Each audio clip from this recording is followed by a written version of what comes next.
Gajah diburu orang karena gadingnya. Rusa menjadi indah karena tanduknya. Dan badak dikejar orang karena culaknya.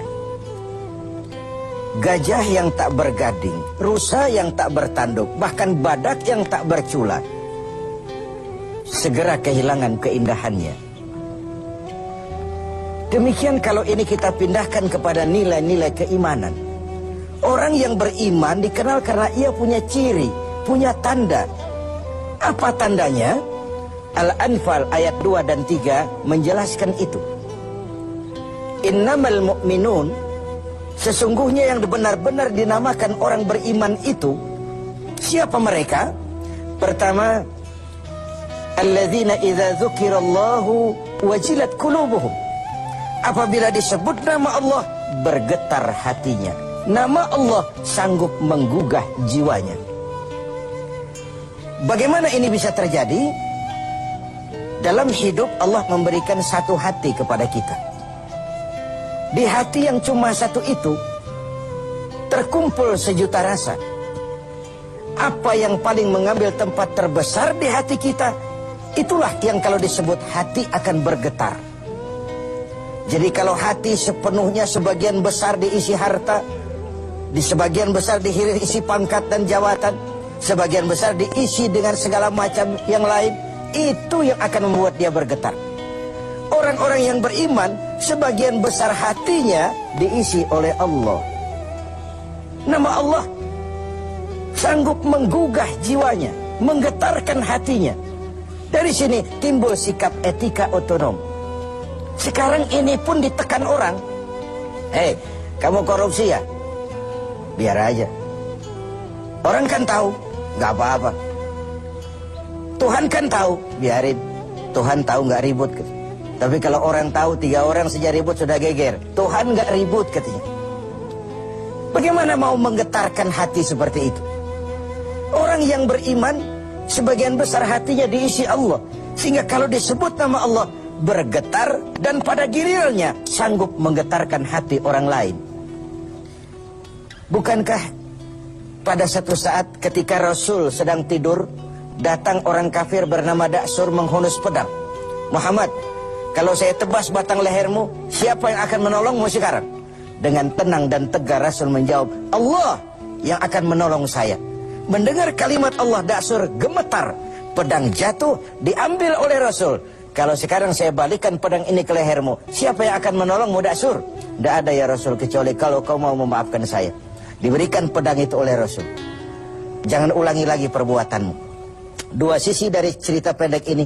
Pertama, bagaimana mudahnya Rasul memaafkan orang yang nyata-nyata mau menghabisi jiwanya. Yang kedua, kalimat Allah ketika diucapkan oleh Rasul yang batinnya bersih, menggetarkan Da'sur, menggetarkan hati orang lain.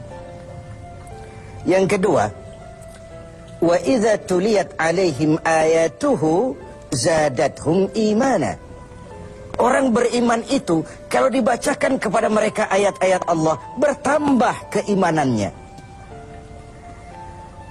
Apa ayat Allah itu? Tanda-tanda Allah.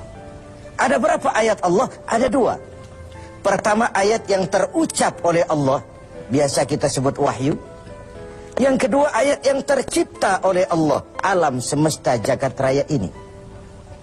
Adapun orang-orang yang beriman melihat ayat Allah yang tercipta, membaca ayat Allah yang terucap, semakin bertambah imannya.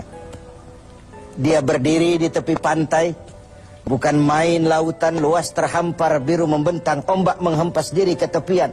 Kalau laut saja begini hebat, apalagi yang bikin laut. Allahu Akbar. Dia tidak memuji laut, tapi dia memuji yang bikin itu laut. Bukan main gunung menjulang tinggi, menunjang angkasa. Kalau laut, gunung saja begini hebat, apalagi yang bikin itu gunung. Bukan main otak manusia. Dengan kemajuan ilmu dan teknologi, nyaris tidak ada yang rahasia lagi dalam kehidupan ini. Kalau otak saja begitu hebat, apalagi yang bikin otak. Dia tidak memuji otak, dia memuji yang bikin otak. Apapun yang dia saksikan, dia kembali kepada Rabbana ma khalaqta hadza batila. Tuhan, tidak satu pun yang engkau ciptakan ini dengan sia-sia.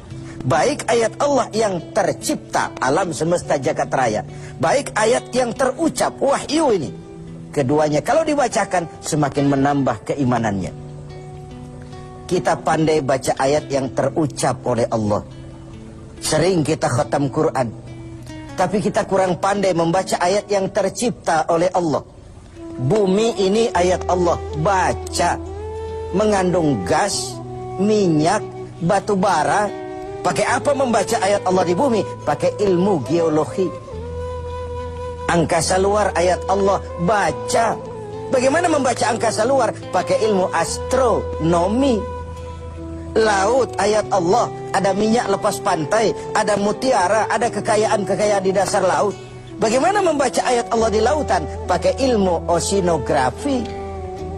Hasil pengkajian ini, Rabbana ma khalaqta hadza batila. Tuhan, tidak satu pun yang kau ciptakan ini sia-sia. Semua ada manfaatnya. Maka orang beriman semakin dibacakan ayat Allah, baik yang tercipta maupun yang terucap, imannya semakin tambah. Kajiannya kepada alam semesta makin mendekatkan dia kepada Allah Subhanahu wa taala. Yang ketiga, wa ala rabbihim yatawakkalun. Orang yang beriman itu hanya berserah diri kepada Allah. Berserah diri artinya menyerahkan hasil usahanya. Bukan belum sudah terserah Tuhan saja, terserah Tuhan. Bukan. Tawakal itu bukan fase pertama, fase terakhir. Bekerja sebagaimana harusnya. Berusaha sebagaimana mestinya. Gunakan tenaga yang paling profesional. Pakai teknologi yang paling canggih. Setelah semua itu terlaksana, baru wa ala rabbihim yatawakkalun. Berdoa, mohon pertolongan Allah, kemudian berserah diri sepenuhnya. Kalau dia berhasil, dia tidak lupa diri. Kalau dia gagal, dia tidak putus asa. Bukan lalu kita jadi apatis. Bukan lalu kita belum apa-apa sudah terserah Tuhan. Tidak. Wa ala rabbihim yatawakkalun, menyerahkan segala hasil usahanya kepada Allah Subhanahu wa taala. Dari situ dia husnuzan, baik sangka kepada Allah. Kalau gagal, cuma tertunda. Kalau berhasil, tidak lupa daratan. Dan husnuzan ini penting, sebab kalau tidak, buruk sangka saja kita. Saya akan sholatnya rajin, kok rezeki seret bener sih. Saya akan puasanya nggak bocor-bocor, tapi mau lebaran kok nggak dapat THR sih. Ada seorang petani, selesai bekerja di ladang, tidur, istirahat di bawah pohon beringin. Di sebelah pohon beringin ada pohon semangka. Sambil menerawang berpikir si petani, Tuhan kok tidak adil. Masa beringin pohonnya besar, buahnya kecil. Ini semangka pohonnya kecil, buahnya besar. Tidak adil ini. Tuhan bukan arsitek ulung. Mestinya supaya enak dilihat, beringin pohonnya besar, buahnya sebesar buah semangka. Semangka yang pohonnya kecil, buahnya sekecil buah beringin saja. Tidak adil Tuhan ini. Baru dia selesai berpikir Tuhan tidak adil itu, jatuh sebutir buah beringin tepat menimpa hidungnya. Dia terkejut. Astagfirullahaladzim. Kalau begitu Tuhan benar-benar adil. Coba kalau buah beringin sebesar semangka barusan jatuh nimpa hidung saya, kayak apa potongan saya sekarang? Ayo kita jujur, dalam hidup kan kita sering begitu. 1 menit yang lalu dia masih berkata Tuhan tidak adil. 1 menit kemudian dia sudah berkata Tuhan benar-benar adil. Ini perlunya baik sangka kepada Allah Subhanahu wa taala. Dan disitulah perlunya tawakal itu. Yang keempat, alladzina yuqimuna shalah. Orang beriman itu mendirikan salat. Selalu kata-kata salat bergandeng dengan aqimis shalah. Dirikan, bukan kerjakan. Saya ingin berkata maaf, banyak di antara kita yang sudah mengerjakan sholat, tapi belum mendirikan sholat. Sebab mendirikan sholat artinya mengerjakan sholat dengan benar, cukup syarat rukunnya. Selesai sholat, ajaran sholat diterjemahkan dalam kehidupan. Ada kontinuitas, ada kesinambungan. Kalau sekedar mengerjakan saja, ya selesai pekerjaan, selesai. Habis sholat, maksiat lagi. Habis sholat, sombongnya jalan terus. Habis sholat, pelitnya nggak pernah hilang. Beda dengan mendirikan. Ketika takbir, pada posisi berdiri, arahkan pandanganmu ke tempat sujud. Ini filosofinya apa? Kau kalau sudah di atas, ingat dengan yang di bawah. Kau sudah kaya, ingat sama yang miskin. Kau sudah berkuasa, lindungi yang rakyat jelata. Kau sudah jadi orang alim, bimbing yang awam. Sholat, berdiri, arahkan pandangan ke tempat sujud. Ini mendirikan, bukan sekedar mengerjakan. Orang yang beriman punya sandaran vertikal. Ini yang penting. Punya sandaran vertikal kepada Allah saja. Kalau kita bersandar ke tiang, tiangnya runtuh, rubuh, kita jatuh. Kita bersandar kepada orang kaya, dia jatuh miskin, kita selesai. Bersandar kita kepada jenderal, dia pensiun, kita tamat. Orang yang beriman, alladzina yuqimunas shalah, dia hanya punya sandaran vertikal kepada Allah saja. Kalau hidup sudah mulai kita gantungkan kepada manusia, bersiaplah untuk kecewa. Berharap tentu, bergantung hanya kepada Allah. Yang terakhir, wa mimma razaqnahum yunfikun. Orang yang beriman ini menginfakkan sebagian dari harta yang diberikan Allah di jalan Allah. Dijadikannya harta itu sebagai alat, bukan sebagai tujuan. Diperbudaknya harta, bukan dia menjadi budak harta. Cari uang, tapi sudah dapat, hai uang, karena kau milikku, kau harus jadi budakku. Jangan aku yang jadi budak kau, uang. Cari harta, karena kau milikku, kau harus jadi budakku. Jangan aku yang kau perbudak. Wa mimma razaqnahum yunfikun.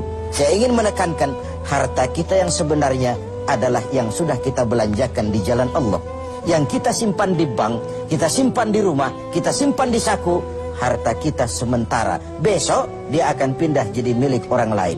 Tapi yang kita belanjakan di jalan Allah, itulah milik kita yang sebenarnya. Mari kita renungkan, berapa banyak harta kita yang akan jadi milik kita sebenarnya, yaitu yang sudah kita belanjakan.